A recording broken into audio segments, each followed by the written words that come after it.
it in presenter mode. I did my presentation in presenter mode, and all of you could see not only my notes, which are very sparse, but also the upcoming slide. And I know it's a bit distracting. So today I've obviously fixed it. In theory, you should be only able to see the slides and not the notes and so on. So having said that, let me just get rid of my pick there, because we don't need that.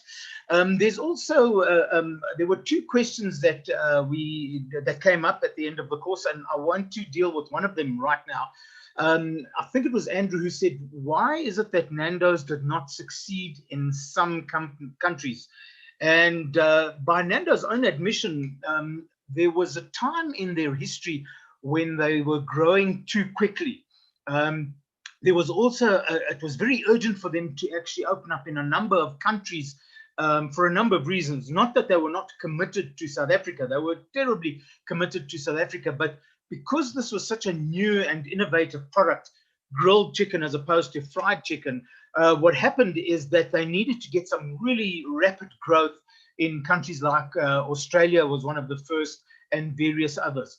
And so what happened is, in the words of Robert Brosen, the founder, sometimes they ran the stores like a fish and chip shop. The typical high quality standards that they had in South Africa, because they were dependent on other people in other countries, the standards dropped. Now, that was one of the reasons. The other reason was also that the expansion, particularly into Africa, where there was a lot of movement, happened with South African prices. And as you and I know, Nando's is not cheaper than everybody else. In fact, it's much more expensive. But for us, it's worth it. I know for me, I'm happy to pay that price. But pricing does play a role. We must never underestimate the value of that. Okay. Of course, in countries like the UK and various others, there is an incredible amount of success. I think the last time I looked, and my figures are outdated, but they're approaching something like almost 300 stores just in the UK alone. And you can understand that, you know, spicy chicken in a country that loves curries, where the most popular meal is curries, I think you can understand their success. So a lot of it has got to do with understanding your customers. Okay, so that was the one question that came up. The second one I'm going to deal with when we actually talk about one of the case studies. So let's get right to it today. We've got a lot to cover. I'm going to spend about half the time finishing off what we started last time. Let me just get the highlighter up here. So we will look at, you know, the what customers want and how to implement the actions to get it going. And then what we will do is look at the using your reputation to build sales, as Tracy correctly mentioned. Okay, so let's just quickly summarize from last week. This is a picture that was familiar to you. We want to create high barriers to switching. We want to make it difficult or maybe even impossible for customers to change, to go to our competitors. And I basically said there were two foundations on which this rested. One is getting the basics incredibly right. And the second one is, you know, making it easy and effortless to do business with you. And as luck would have it, this week I had a delightful experience with Diskim. So what happens is that I bought myself a face mask. I was looking for something that was going to be durable, but one of those where I didn't feel that, you know, I was stifled behind the face mask. So I spent about 150 odd rand to buy a really nice sportsman's mask. And as I put it on, it was fantastic, okay? But within a few wearings, probably I've worn it 10 or 15 times, the things started coming apart at the seams. And I was obviously very disappointed. So I wrote to a company called Biogen, whose branding was all over that. And I must tell you, within 14 hours, I wrote late one afternoon, within 14 hours, by early the next morning, the guys had come back to me. They were apologetic. They handled this complaint absolutely fantastic. They shared with me, you know, what it would take to actually get it fixed. And this morning, literally a couple of days later, I got my 2 new masks. And, you know, it just ticked all the boxes in terms of just getting the basics right. And I said to the young man who I was dealing with, I said, you know, you guys are really fantastic. And he, amongst other things, said to me, you know, well, this is our bread and butter. You know, our customers are our business, which is very forward looking. But he said to me, but all we were doing was just, you know, making sure that you were a happy customer. And my response to him was, yes, but you see, most companies don't. Most companies, they talk the talk, but they don't walk the walk. And they tell you about how important customers are, and we do it right the first time, and all the rest of that stuff.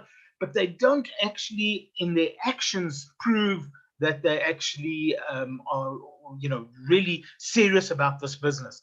So of course, now I've just told you that it's Biogen. I've just told you that I paid 150 Rand for a mask, but is it worth it? Absolutely. Okay. It gave me peace of mind.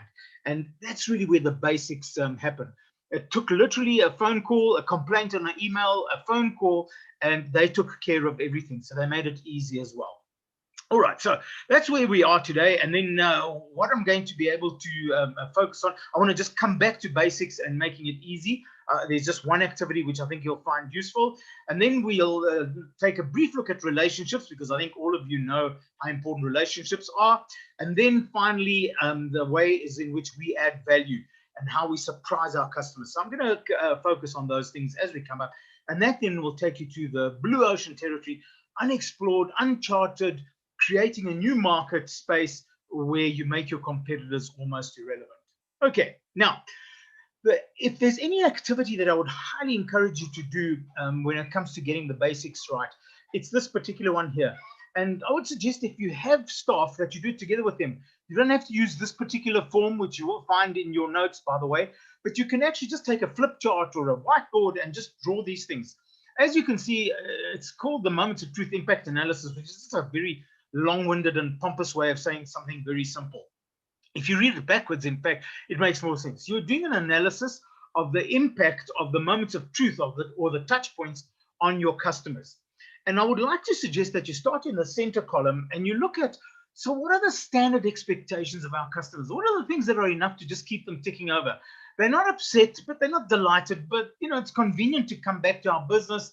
We keep the stock, we do it at the right price, they're happy with the service. So things carry on smoothly. And I'd like you to identify, 8 or 10 factors which become the standard expectations.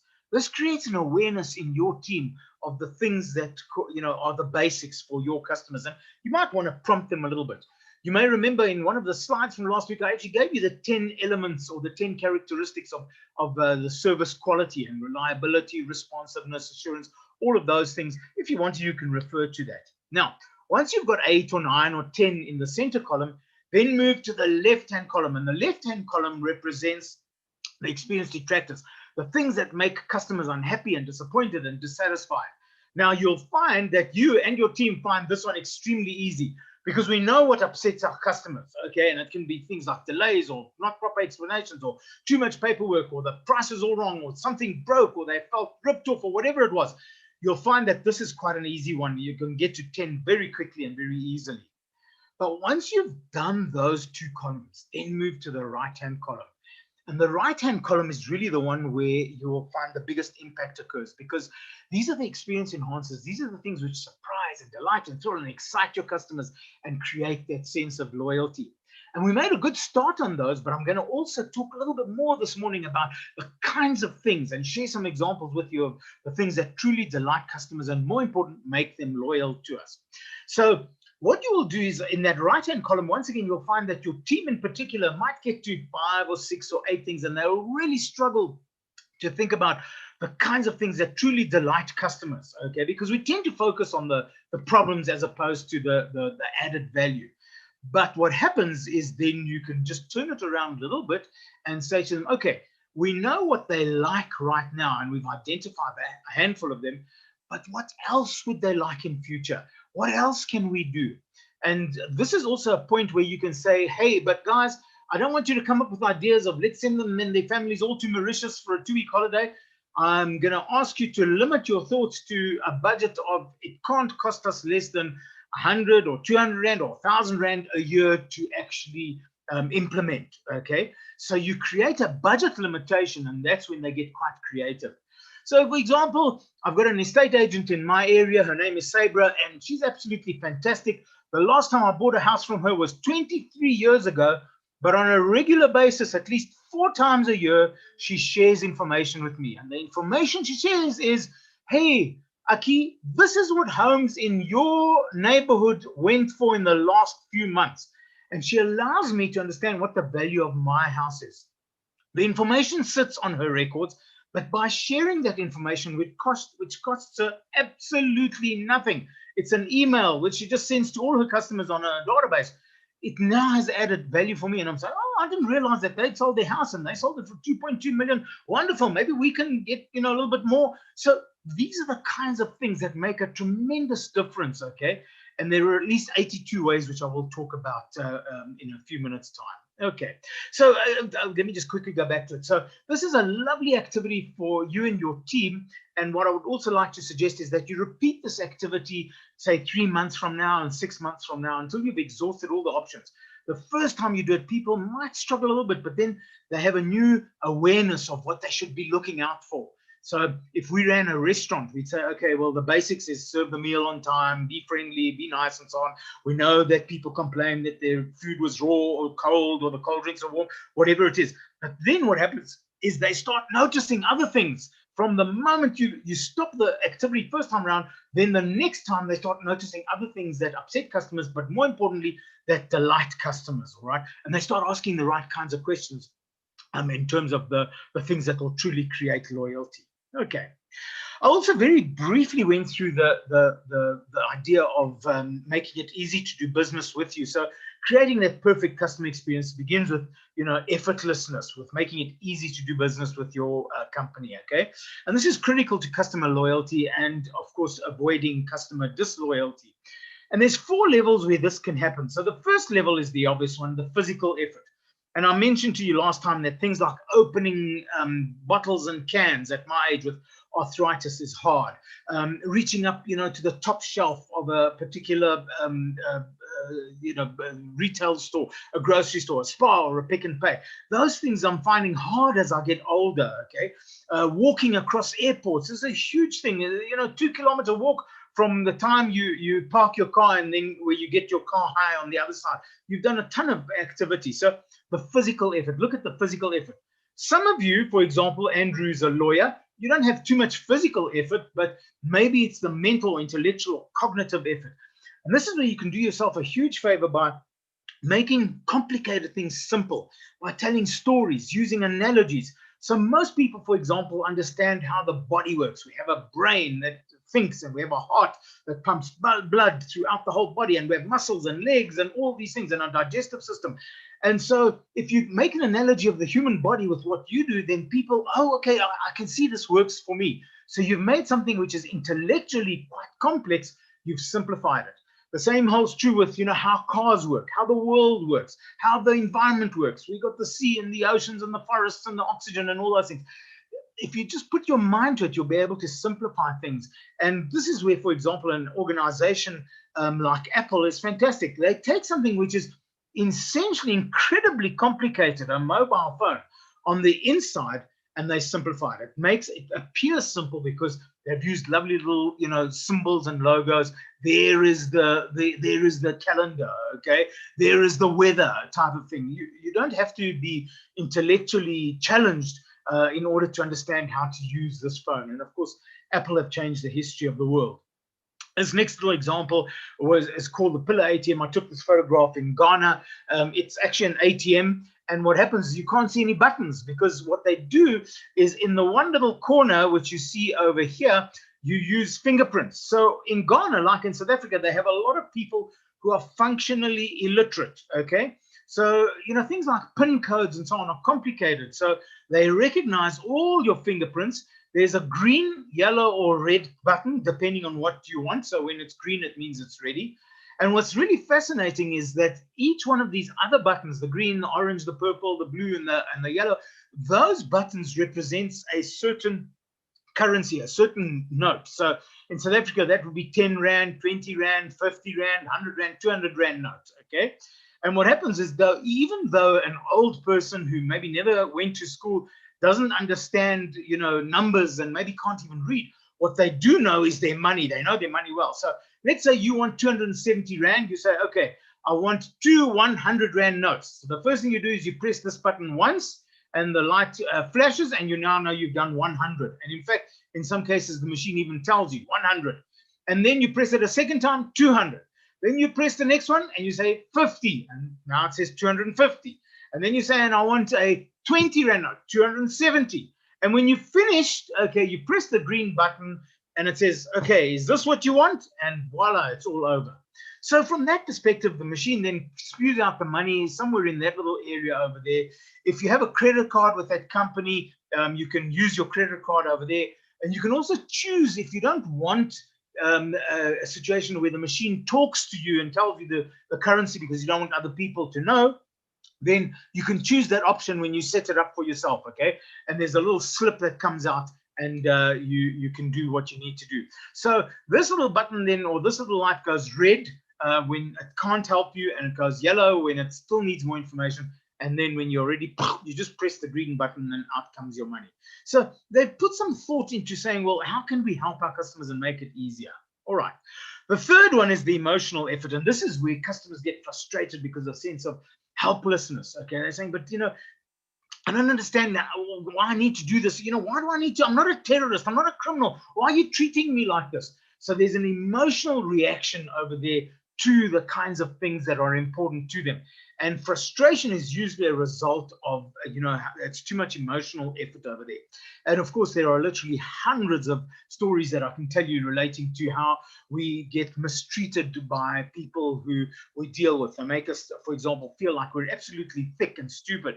I know that because I'm a little bit older, technology has kind of overtaken me.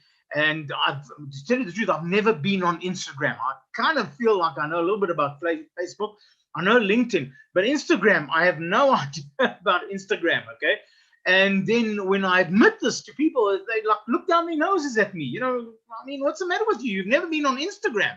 No, I don't want to. It's too complicated. I've got enough other stuff happening in my life. So it's, making us feel like we're absolutely stupid or absolutely powerless, okay? And then finally, the time effort. And of course, this is where just about all businesses are guilty, keeping customers waiting. Now, there are times when customers have to wait for something to happen, an investigation, or you have to go and get some information, or you have to study something. It might just be that they've come in at the busiest time of the day. But what we do is we look at it in terms of where, what is it that we can do to make the appearance of time, not be so stressful for them. So there's some practical things. So, for example, at my local branch of Woolworths, who I'm very upset with at the moment, okay, the manager gives his staff time off at lunchtime, okay, when most of the customers are there. And he's saying, well, what must I do? I have to give them lunch. And I'm saying, well, if you only give them half an hour of lunch, if they go between 12 and 2, when your customers are here, by the way, okay, why don't you say to them, if you take your lunch before 12 or after 2, I will give you an hour instead of half an hour. It doesn't cost him ever anything extra, but I'm sure he'll find that there are a lot of staff willing to do something. So sometimes we just need to change our system, our processes, have to make information more readily available and so on. At other times, we just have to change the customer's perception. And once again, I think a lot of retailers are very good at this. They keep the customers entertained. When we go down to timeshare in Mshlanga every year, what happens is that, of course, everybody leaves Johannesburg at 6 o'clock in the morning.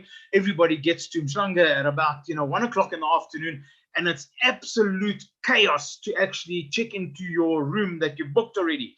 Okay, so what tends to happen, of course, is that they've got all their staff there and all the people who do the entertainment of the kids, and they've got a popcorn machine, and they've sometimes got a magician, and they give kids a whole bunch of things to do, and they, constantly reassuring the customer, and they've hired a whole bunch of extra people to do the suitcases. The point I'm making is that they know that this is a busy time, and they then do something to help the customers pass that time more quickly. And the customers are always very forgiving.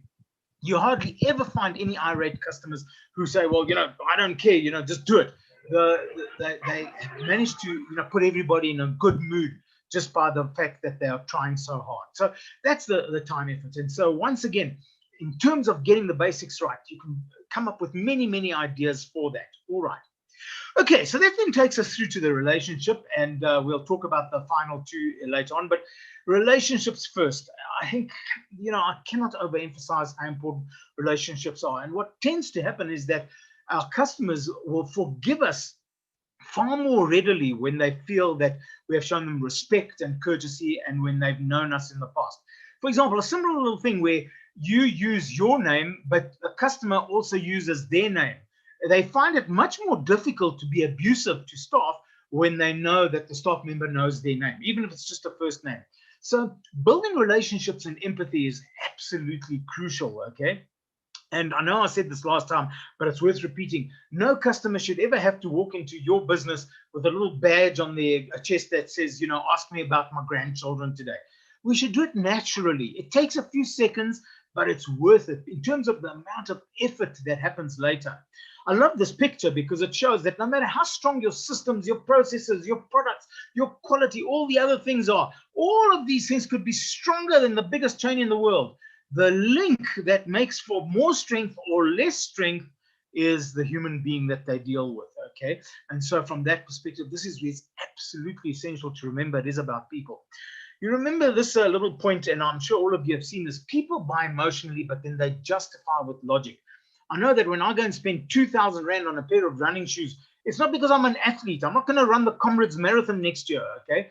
But it's because I like them. But now I've got to go home to my wife and tell her why I spent 2,000 Rand on a pair of running shoes when I'm not even a runner, okay? So within maybe half a second, I looked at the shoes and I wanted them, okay? But now I've got to be rational and go and explain to my wife what it's all about. And we justify it to ourselves as well as obviously to the people around us. There's a quick story I want to tell you about a band called Van Halen. In fact, Eddie Van Halen passed away recently. In their contracts, they always used to stipulate that in the room where they meet before they go on stage, they want a bowl of these sweets, they're like Smarties. I've just had a blank on what these things are called in America, but they want a bowl, but they want all of the brown ones taken out. Okay, they only want the color ones. They don't want the brown ones. Now, you would say, oh, this is just celebrities that have just gone mad now. This is just stupid. It's pathetic. Now, because they are famous and they've made a little bit of money, now they want everybody to pander to their little needs. But actually, there's a backstory to this. And the backstory goes something like this, okay? That many years before this actually happened, they were on a stage which had not been properly set up by the organizer, by the promoter of the concert. And in the middle of their show, in fact, one of them almost died because they were almost electrocuted. The whole thing just blew up. They had to cancel that concert, and it was the electricity that had not been taken care of. So, it was an incredibly scary experience for them and for the crowd, for that matter. So what happens, okay, is that their contracts in the future stipulated that you will have this type of electricity. These are the spaces over there, and we will not perform until this is all taken care of. But they also added one other statement. And they said, as far as, I just remembered what they are, as far as M&Ms are concerned, we also want in the green room a bowl of M&Ms where the brown M&Ms have been taken away. Okay? Now, why did they do this? You see, as they arrived for their concert, if they didn't find these M&Ms as they had stipulated in the contract, okay, in the green room, they refused to go on stage because they said, if these guys can't get one little thing right, which is a bowl of sweets with the brown ones taken out, then we need to worry about what has happened with the electricity. Now, in a normal, rational customer mind, there's no link between those two. But of course, when you know the backstory, it does make sense, okay? And I think this is where we need to understand that customers come in with this whole baggage of all of the things that they've been carrying with them, all their previous experiences, not only in our business, but in all other businesses, and sometimes in other industries, which have got nothing to do with us. And we need to consider that they are illogical. They make that decision almost instantaneously. And we have to take that into consideration, okay? Lovely little story of something that happened to some friends of ours. Essentially, what happened is that without realizing it, the parents didn't notice that a little girl, okay, and these are personal family friends of ours, two little girls, Charlotte and Beatrix, okay, they were about 5 and 4 years old when this little story happens. They were going to the UK to visit their granny over Christmas, okay, and the parents did not notice that little Charlotte had smuggled into the car her goldfish, which she had gotten for a birthday present, okay? And what happens, okay, is she was carrying this goldfish, and when they got to the airport and parked the car, they suddenly realized that little Charlotte had brought the goldfish. So the mom says, but Charlotte, what were you thinking, sweetheart? You know, goldfish are not allowed on airplanes. And then this whole family argument ensues, and the husband turns around to the wife and says, well, why didn't you tell her? And the wife says, well, I did tell her, but, you know, she wasn't listening and so on. And the kids are now all upset and everything. And in a moment of madness, Rudy, the husband, turns around and he says to the little girl, well, young lady, we're going to do our check-in process now. And as soon as that's finished, I'm going to flush your fish down the toilet. Daddy, you can't do that. So they have this incredible emotional reaction over there, and she's in tears and she's screaming, no, but you can't flush my goldfish down the toilet. Great stress. They get to the front of the queue to check in eventually, and I've met the lady from Virgin Atlantic who actually did this thing. Her name is Kathy Khaya. She's just retired recently. And Kathy is busy with all the paperwork and the boarding passes and the passports and so on. And she suddenly notices this little girl carrying a goldfish in a bowl. And she looks up and she says, will the fish be traveling with you, sweetheart? And the little girl is just like sobbing. She can't even talk. She's just so upset. And Kathy then says, and then I saw why the family was so stressed, okay? So she gets up and walks around the counter to the front, goes down on one knee, and she says, what's your name, sweetheart? And the little girl says, my name is Charlotte. She says, well, listen, Charlotte, sweetie, you know, goldfish actually aren't allowed on planes. And as she says this, she sees the little girl is just ready to collapse. And she says, no, I can't do this. So she turns around, but don't worry, she says. You know, in an airplane, just below where all the people sit is the hold. And in the hold is where we keep all the dogs and the cats and the hamsters and the goldfish. So if you give me your goldfish now, okay, I will make sure that when you get to London, your fish will be there waiting for you, okay? So trustingly, this little girl hands over the goldfish to the nice lady from Virgin Atlantic. Of course, the parents are so relieved because they didn't know what to do with this whole process. So their headache has now just been taken away. So I said to Kathy, so what happened next? She says, well, I just finished off their process. I asked one of my colleagues to come and take over the counter, and I ran up to the offices and I phoned London. And it was now, of course, late afternoon, early evening in London. And I said to the guys in London, I don't know how, I don't know where, I don't know when, but between now and 5 o'clock tomorrow morning, you better go find a goldfish. It's this long and it's got a black spot on the tail because there's going to be a little girl waiting for you to bring her goldfish. And they did it. I don't know how, I don't know where, I don't know when. Maybe they went and borrowed something from a cousin, or they went to the pet shop or something, but they got it. And the next morning, they called her out and they said, hey, sweetheart, are you little Charlotte? Come with us. We've got your goldfish in the office. Of course, the guys in Johannesburg took the real goldfish and they obviously looked after it for 2 weeks or 3 weeks. The guys in London obviously made some sort of a plan there. But, you know, how many businesses do you know that would actually go out of their way like that? You know, I think there's maybe 5 businesses in the whole of South Africa, of the large businesses, that would actually do something. And one of them is definitely not South African Airways, I can tell you that. All right. But it's just that little bit of extra thought to take away the stress of the customer and to do something quite spectacular. When I wrote this up as a case study, the Virgin guys picked this up and they now have got it on their website, or they had it on their website. But of course, it gets exaggerated in the telling and people say, oh, what a great business and so on. And yeah, they've experienced a few problems, obviously, recently. But the reality is people love flying with Virgin. Whenever I go with Virgin, I know I'm paying more, but it's worth it. Have I always only had good experiences? No. Occasionally, I've also had bad experiences. But I'm happy to forgive them based on the amount of goodwill that has been created over the years, okay? It makes a big difference. So I shouldn't have to say to you, there's me stuck in the millions of other customers. Do you know or care who I am? That's the key issue over there. And, you know, no matter what religion you look at, okay, even in Islam, who we accuse of violence and so on, but, you know, the old thing of do unto others if you have them do unto you, you know, in terms of love your neighbor as much as you love yourself. In Judaism, you know, what is hateful to you, do not to your fellow man. Don't do something that is hateful to you. Don't do something that is hurtful to you. This is the entire law. All the rest is commentary. In the book of Leviticus, I think there's something like 632 laws that govern human beings. Okay, do this, eat that, take this time off, it's on. But this rest is commentary. Okay, the entire law is don't do what is hateful to you to your fellow man. And I think from that perspective, just about every religion we look at has this thing. It's the glue that keeps society together. And as I mentioned last time, it helps us to sleep better at night. Let me just share with you another quick story from London bus tour, okay? And the empathy for the customer. This is what the marketing looks like. I say, hey, come on the London bus tour. Everything is, you know, sky is blue. Everybody's happy and so on. The reality is that you get stuck in a traffic jam and it's probably usually raining and so on. And they know because this is London after all. Okay, so in every bus and just about on every seat, they have a little plastic bag, probably the size of one of those little money bags that you get at the bank. Okay, and inside is a rain poncho, ironically made in China. Okay, and what happens is when you open the little bag, it says the following. Now, I'm going to just read this because it just makes so much sense. Dear customer, sorry that it's raining on you. We hope you continue to enjoy your sightseeing experience and that the rain stops soon. Please feel free to keep this poncho for your future use as a memento of your day. Best wishes, the Big Bus team. And I love that because A, I'm getting something for nothing. And as you all know by now, I'm stingy. I like getting freebies. But more importantly, the message is a message of, hey, we know it's not what you planned.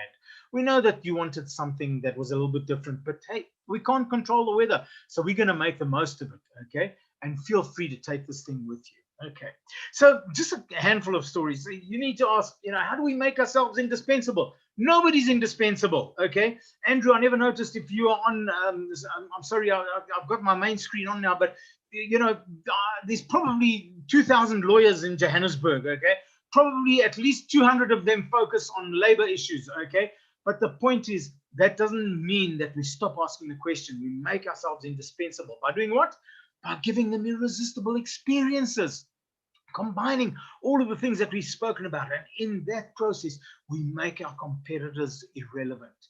Just to finish off this little section, and you've all seen this one already from Maya Angelou, passed away a few years ago. Okay, she said, I've learned that people will forget what you said and people forget what you did, but people will never forget how you made them feel. And please, folks, I'm begging of you, make it a very positive emotional experience for your customers. The good thing about complaints is that they come in negative, pessimistic, upset, angry, frustrated, wanting revenge. And if you use your skills to turn them around, as they did, for example, in that Biogen example and Discam, then suddenly they will be even more loyal than ever before because we've touched their heartstrings. We've made them, feel good about themselves and good about us, obviously, in the process over there. So there's a certain power to emotions in your customer experience. If you say to me, but which emotions, Aki? Well, I don't have the time today to deal with all of these things. There are some, if you look at this comes from Bain and Company, absolutely brilliant research, but this they call the elements of value pyramid. And they're saying there's some products who, because they are functional, okay, customers buy them. So it saves you time, it simplifies your life, it makes you money, reduces your risk, etc., informs you. So you can look at adding value at any one of those areas. But now if we go one step higher, okay, the emotional is, how can we reduce customers' anxiety? All the worries that they have about their children, about themselves, about their purchases. How can we reward them? Okay. And I don't necessarily believe in loyalty programs and so on, but saying thank you sometimes. Is there some nostalgia value in what we do? Maybe they just love the design or the aesthetics. They just feel good about it.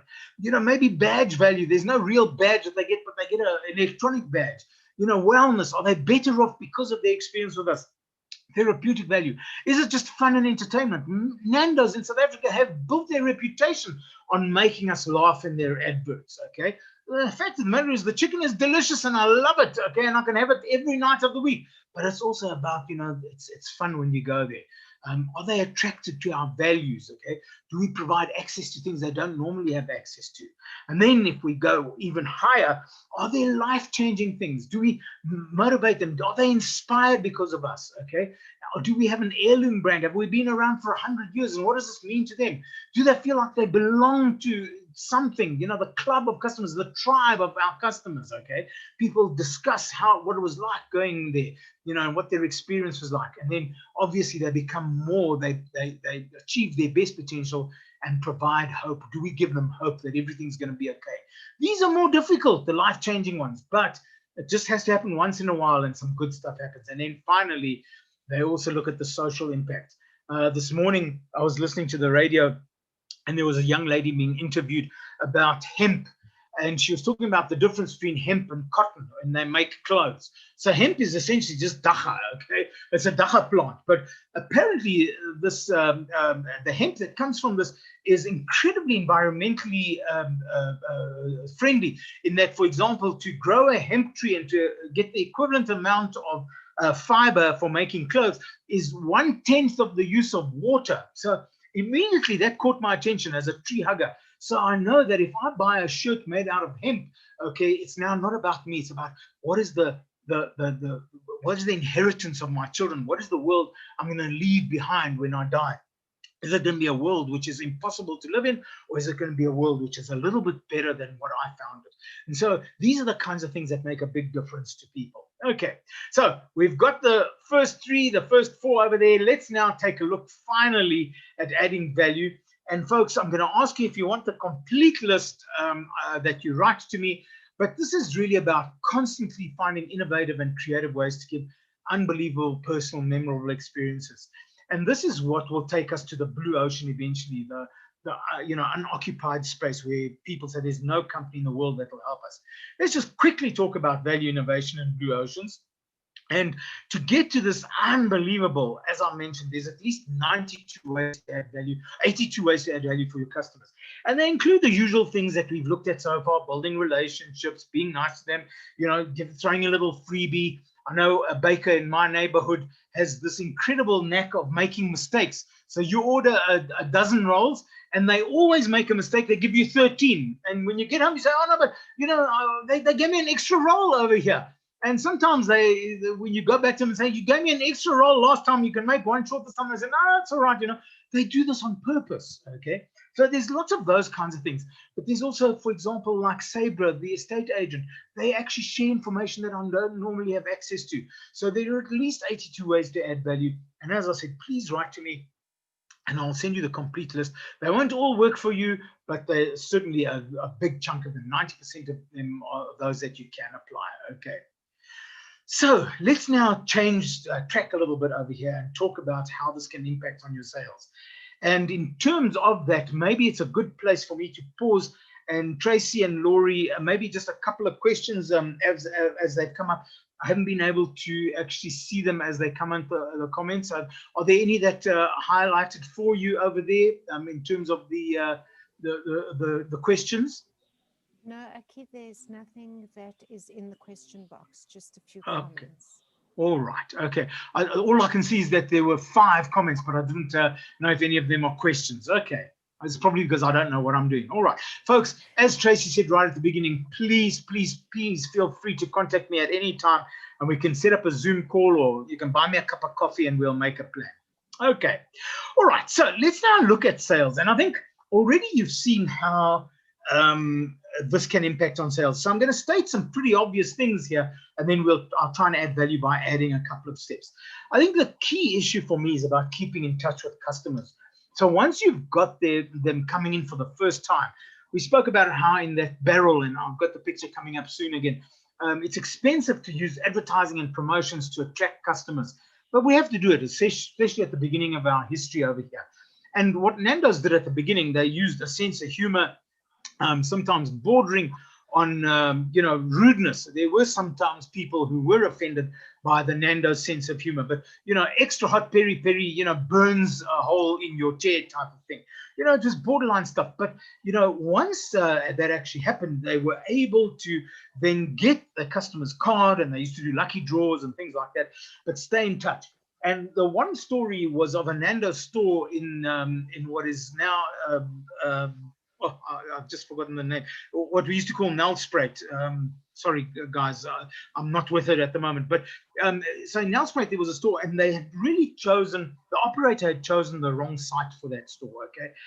Literally, you had to turn a corner and park your car in order to get to the Nando's. So he realized that he wasn't achieving his potential. And what happened was, they started collecting customer information, and you would then get an SMS or an email, almost randomly saying, hey, it's 11 o'clock in the morning. What are you having for lunch today? Because at Nando's, we'll deliver to your office, or we'll deliver to your home. And so in that process, he made up for the loss of business from the drive-by business by actually being very active. Nando's learned a lot of lessons from that. They encourage all the stores to do this ongoing marketing. So once you've got that customer in there, keep in touch with them. That's so important. And the process is quite a simple and straightforward one. I've got this little book which I wrote a little while called Relationships First. I can send it to you as a PDF, but essentially there's 4 steps. And Andrew, if you're on, these are the 4 steps I promised you last time. The first step goes something like this. I call it the 250 by 250 principle. You probably know somewhere around 250 people. And it could be your clients, your customers. It could be your old schoolmates. It could be people in your family if you're starting off at zero. But it's a good idea to start off by making a list of your top 250 connections. Okay, it might be 100, it might be 150, it might be 400 if you're lucky. It doesn't matter about the actual numbers. But remember, if you know 250 people, they probably also know about 250 people. Now, if you could have access to 250 times 250, that comes to 62,500 potential customers for you. Okay, if only you could get that original 250 to refer and recommend you. Okay, now even if we had it as 100 by 100, that still makes 10,000 potential customers for you. Okay, people that didn't know who you were until somebody contacted them. And like many of you, I'm very shy to say to my friends, listen, can you give me some connections? I'm not a life insurance salesman or a used car dealer. I'm uncomfortable with that, but there's ways around it. And we'll talk about that in a minute, okay? But the point is that if you're adding value for them, and if you ask nicely, then they will do so.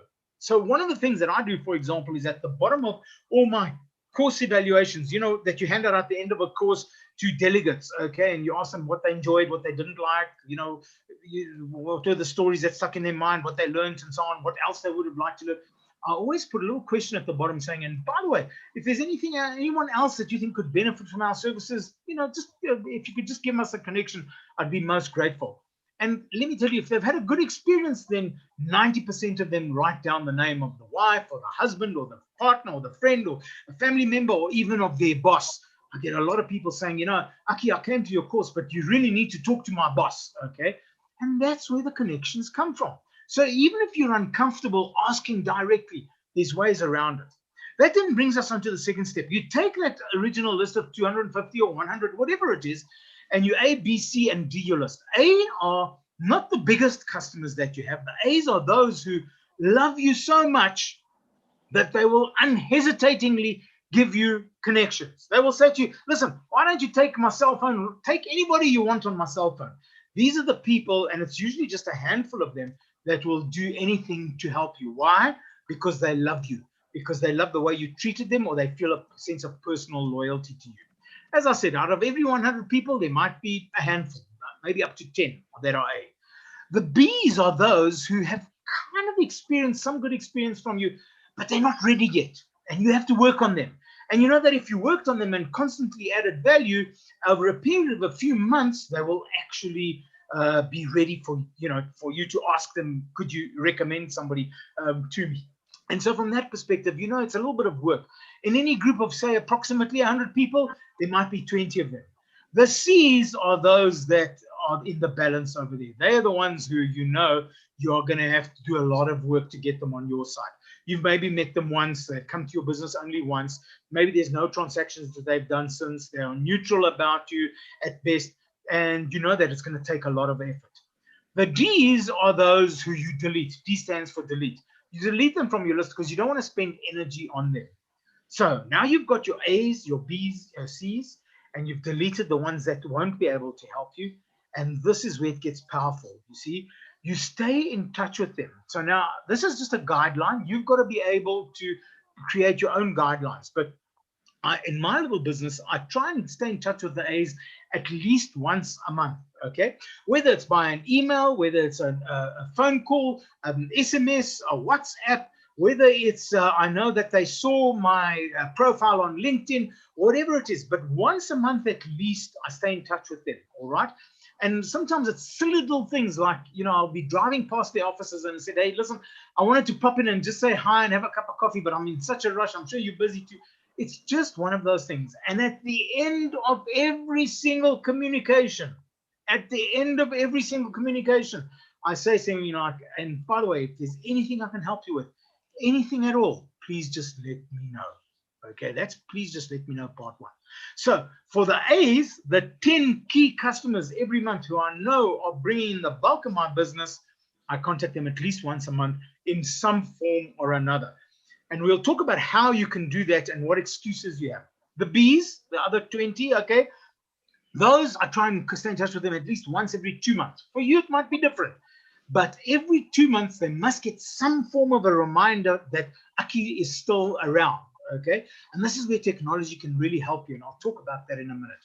Okay. And then the C's are those who get the quarterly newsletter, who randomly look at my LinkedIn website. My LinkedIn page. I would love to be able to communicate with them at least once every 3 months. It's not always possible because remember that there are now many of them, but based on what the activity, it takes me literally 15 or 20 seconds on LinkedIn when I see them coming up to just write a 5-line comment. Oh, brilliant post. Thank you very much. How are you doing? So it really doesn't take too much effort, but I wait for them to come to me as opposed to being proactive. For some of you, it'll be about being proactive. Okay. But now, imagine what happens, and I've got a little slide coming up on this. If you constantly, over a period of a few months, have been adding value and being nice to them and building a relationship and sending them jokes and stories and saying, I picked this article up on Google and I thought it might be of interest to you, and a whole bunch of other things, or you phone them on their birthday, or you wish them a happy holiday if they're Jewish or Muslim or Christian or whatever it is, what happens, okay, is you then earn the right a few months later to then say, and if there's anybody that you know that could benefit from my services or my products, please just let me know. Okay, so that's please just let me know part 2. That comes later, but you will know when they are ready because they are now very positively disposed towards you and they are ready to share their contacts with you. And this can come in the form of referrals or recommendations where they write a little recommendation for you and you can quote them. And it could also be obviously in terms of testimony where you videotape something and you put it on YouTube or on your website. Okay, so folks, this is where it becomes powerful. And I must tell you something that this is what's kept me busy for 30 years. Okay, I hate cold calling, as do most of you. I really don't get a kick out of it and I struggle with it. It makes me sweat. But when I finally, eventually triggered onto this thing over there, it's made my life a lot easier because it's now not cold calling anymore. It's warm calling. Okay. And I think this is where the good stuff happens. And then the final step is to have some kind of a consistent campaign. And I must tell you, at the beginning of my history, when it was still just a few clients, we just had a whiteboard in the office and we just keep it. Now we do it on an Excel spreadsheet and it looks something like this. So there are the A clients. Okay. There are the B's and there are the C's. So there's 5 to 15% of your clients will be A's or your customers. 20 to 40% are the B's. They're the ones who, you know, they're positive towards you, but they're not ready to share yet. And then the C's is 50 to 70%. And each one of these little blocks over here, okay, represents 1 week in the month. Okay, so there's 52 of them that go across the Excel spreadsheet over here. And now with the A's, as I said to you, I try and stay in touch with them at least once a month. The first thing that happens is I put things like, what are their birthdays? Okay, so for example, is there a special day in their life? Okay, the birthday, it might be, I've forgotten now what RED stands for, but there might be a holiday. There might be a special anniversary that's coming up for them. It might be that something comes up which is interesting for them as an article.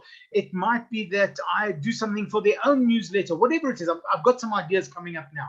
But what happens is I've now got those filled in and I say, okay, where's the empty period? Where's there a month where there's nothing? And then I find an excuse to contact them in that month. So I'll say, okay, here's a phone call. I better make a phone call and just send them a joke or tell them I just drove past their offices or find an article that will be useful for them. So these are the kinds of things that make a difference. The key question over here is always to be adding value, even if there's no obvious return. Use social media and things like Google Alerts. They are incredibly powerful, okay? There's always an excuse to talk, whatever it is that actually happens over there, okay? And use the special events in their lives, okay? As I said, birthdays and so on. What are they passionate about? If you know that, for example, they love golf, then, you know, tell them that the Joburg Open is coming up, or, you know, ask them their opinion on what they thought about, you know, the holidays recently. If you know that they're interested in politics, hey, did you listen to the election? What's your opinion? Are you happy that Biden won, or do you think Trump was the better one? Whatever it is, there's always an excuse to talk, okay? But be careful, don't be creepy, because if they resist, then you'll be worse off. So don't push it too hard. I think you all know where the balance lies over there. So the power of referrals comes from all of those people that eventually get to hear about it. It starts off with one person who maybe will tell 3 others, who go and tell a whole bunch of others. And then if you've done your job right, then there are literally thousands of others that you can have access to. And then you just filter them, you qualify them, you find out if they can afford it, if they have the power to do what they need to do, and voila, you've suddenly got a very viable business. Okay, so using your reputation to build sales growth, there is that barrel that I mentioned to you.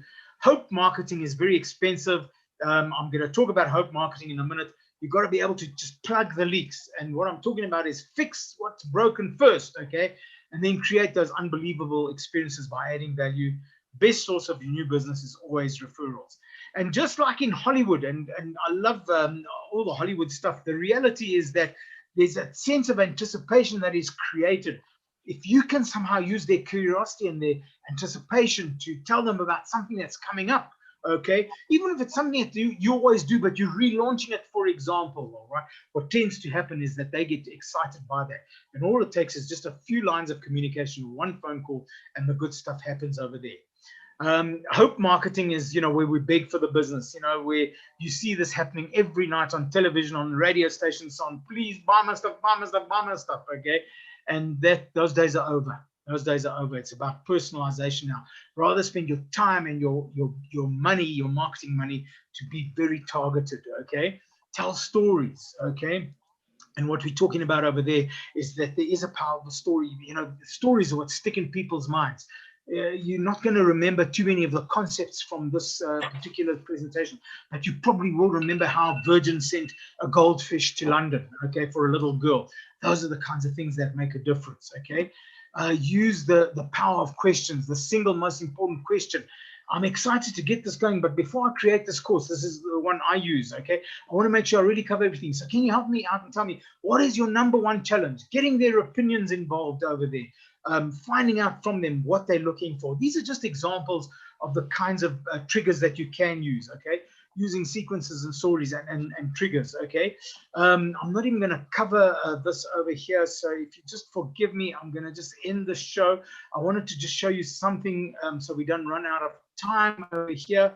Let me just quickly do that, folks. My apologies for being so disorganized. Show presenter view.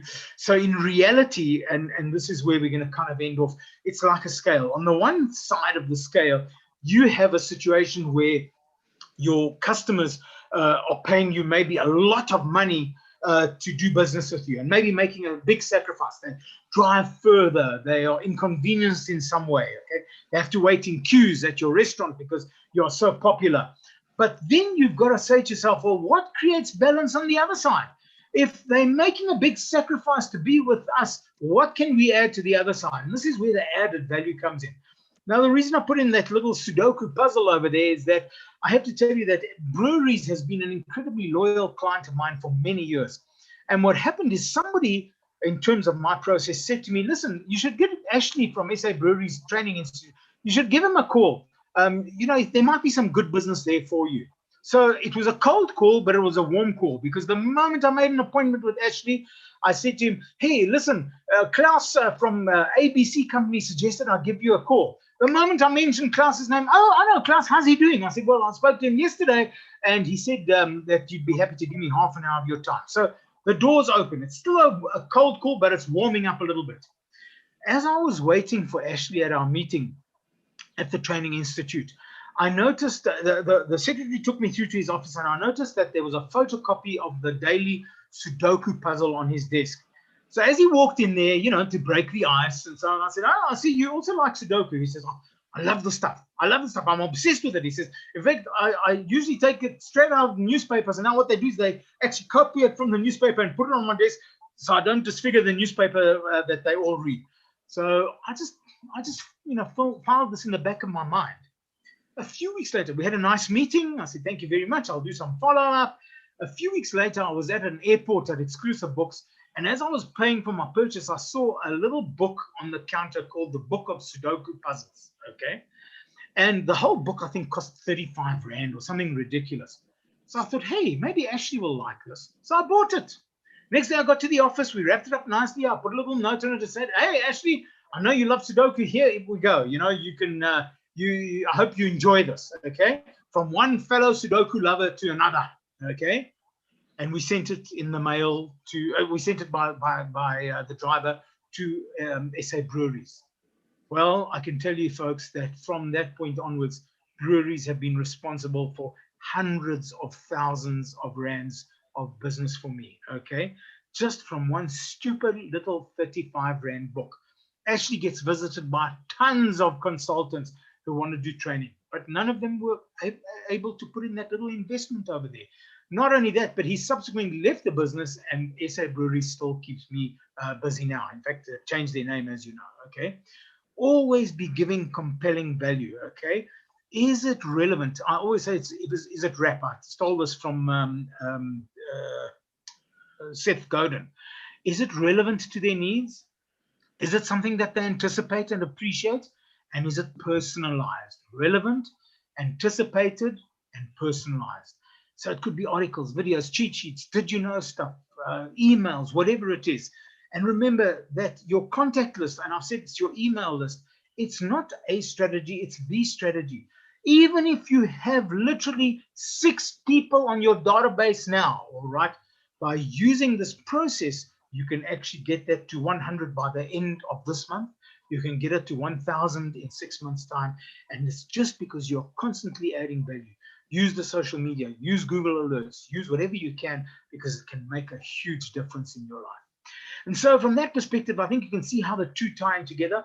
I'm going to just quickly get to my conclusion over here because I've run out of time. We spoke about the people issue, and folks, let me just quickly again just put this up over here. This was the second question that I wanted to answer from last week. I think you all know this. The only way to consistently deliver perfect customer experiences is through people, because your competitors may be able to imitate just about everything else, but the only source of advantage is people. And so from that perspective, please, if you have a team of people working for you, remember you can do it by decree, and you can threaten them and say, you will be fired if you don't delight our customers. But the reality is that it's got to be something deeper than that. They've got to really believe in it passionately, okay? And I've got lots and lots of thoughts which you can look at some stage, how you can do that, okay? Remember, it's always the little things that make a big difference. I was at a conference center once, and a young lady, I split my pants from front to back about 10 minutes before I was due to speak on a stage in front of about 400 or 500 people, okay? I didn't know what to do. And a young lady from the reception area, she took me to an office. She said, take off your pants. And I must tell you, there's a long time since anybody asked me to take off my pants. But in a 5-minute process, she actually managed to fix my pants. Gave them back to me through the door and said, tell your wife to do a more permanent job tonight. But it's just little things like that. And I'm so loyal to the Gallagher State Conference Center just because one young lady took responsibility for my problem. It wasn't her problem, but she helped me, okay? And so doing the boring everyday stuff routinely right will make you stand out like an eagle. But sometimes it's about that little bit something extra. Do you remember that enthusiasm that you had as a little 3-4-year-old child when the teacher asked the question and everybody put up their hands, me, pick me, please, I know the answer, I know the answer. Well, I dream of the day when I can walk into the bank or into a restaurant and they're fighting. No, I want to come to my table. I want you to come to my table. Don't go to them. I'm the best one here. I'll probably get a heart attack on the spot. But, you know, that's that enthusiasm that we want to help you as our customer. And remember, it's very possible to create a lot of perceived value at not much cost to your business. You don't have to spend a fortune of money, okay? There's a lady by the name of Glenda that runs a printing company in Norwood in Johannesburg, okay? And one year, at the end of the year, she sent me this little thing with one of the printing jobs that she had done for me. And all she did is she took the Economist cover because she knows I read the Economist. How did she know? She phoned the office. She put my photograph, which she got from the website, Customer of the Year, and it was unanimous. And I felt like a king. It probably cost her 5 rand and 5 minutes of her time. But I must tell you that I am incredibly loyal to this lady because she put in the effort. She just made that little bit to make me feel special over there. All right. So what is it that you can do? Do something memorable and special to surprise me. What are you doing to make your customers feel special? How do you make them feel loved and wanted and appreciated? It doesn't take much. The most important question is, why should this mercenary customer do business with us? Your customers probably mostly are neutral towards you at the moment, okay? Why should they do business with you? Just 1 or 2 compelling reasons that will make a big difference over there. All right. And yes, I know we all have those customers from hell, but remember this little statement: be kind to unkind people, because they're the ones who probably need it the most. If they're unkind to you, they probably have a very miserable life. Their mom didn't love them when they were children. They hate their lives at the moment. There's always a backstory about why they are so miserable. And maybe you can be that one person in the world, that one person out of 7.5 billion people that makes a difference in their lives. I don't need to tell you this. This is something that you know. To be free is not merely to cast upon strangers, but to live in a way that respects and enhances the freedom of others. Okay, so stand up and make your statement. If there's something that needs to be done, you need to do it now. Not tomorrow, today, okay? Even if you start off with your family, just phone your family and tell them how much you love them. Choose joy and laughter and warmth rather than pessimism and despair. And there is a lot of pessimism and despair in the world today, okay? But choose to go for more rather than less. Choose more enthusiasm and passion, not less. It doesn't cost you anything. And even if it does exhaust you, you will sleep better at night, okay? Choose to appreciate all the wonderful things around us and not to dwell on the ugliness. Yes, there is a lot of ugliness in the world. And if you can help, help. Tonight, there will be a whole bunch of young children sleeping under bridges in Johannesburg. And it's terrible. They'll go to bed hungry as they sniff their glue. If you can help them, help them. But don't get too caught up in it. Also, point out that there is some good in the world and appreciate the wonderful things around us, okay? And choose friendship and service rather than indifference. I know it sounds very much like Oprah, but if not you, who? Who's going to do it if it's not you? And my last thought, remember that bringing happiness to other people, we somehow find ours. We know that it does us good to be good to other people and to delight our customers. So, folks, that's all that I have for today. And once again, I rushed it, okay? I'm going to just quickly get some pictures up there. Thank you once again to Tracy and Laurie and everybody who's attended today. And please take advantage of the fact that you can contact me anytime. The slides are already with Tracy. She'll send them through to you. The recording will be out there in the next few days, and then you can watch it as many times as you want to. Thank you very much. And thanks, Laurie and Tracy, also. Thank you so much Thank for you. another incredible session this morning. And I think the message that we all take away with us is it doesn't cost any